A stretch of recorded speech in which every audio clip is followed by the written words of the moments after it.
Aucun retour au calme en vue au Proche-Orient où la nuit a à nouveau été marquée par des raids israéliens en réponse à des salves de roquettes tirées de la bande de Gaza.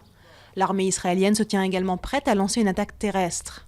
Le président palestinien Mahmoud Abbas a appelé Israël à mettre fin immédiatement à l'opération aérienne et la communauté internationale à intervenir pour éviter l'escalade des violences. Le sud du Japon en alerte alors que le typhon Neoguri a déjà fait plusieurs blessés. Des vents forts, des pluies torrentielles et des vagues gigantesques s'abattent sur Okinawa et les îles environnantes. Les autorités ont conseillé à un demi-million de personnes d'évacuer la région.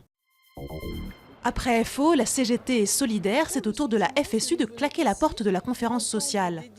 La secrétaire générale du syndicat d'enseignants a indiqué que cette conférence était trop mal engagée en termes de méthode sur le dialogue social. Lundi, la CGT et FO avaient décidé de se retirer pour exprimer leur réprobation face à l'attitude de Manuel Valls. Ils l'accusaient d'avoir cédé trop facilement au patronat sur la pénibilité et la simplification du code du travail. Nouvel épisode de la crise financière et morale traversée par l'UMP. Cet après-midi, à partir de 18h, le parti se penchera sur l'audit financier commandé par sa nouvelle direction. D'après ces documents, la dette de l'UMP s'élevait fin 2013 à 76 millions d'euros. Les dépenses de l'année 2012, au cours de laquelle le parti aurait pris en charge des dépenses de campagne de Nicolas Sarkozy, seront scrutées avec une attention particulière. Le Brésil a remporté 5 fois la Coupe du Monde, l'Allemagne 3 fois, mais cette année, une de ces deux équipes ne verra pas la finale. La Seleção affronte ce soir en demi-finale la Mannschaft. Privés de Neymar et de Thiago Silva, les Brésiliens vont devoir mettre les bouchées doubles pour accéder à la finale du 13 juillet.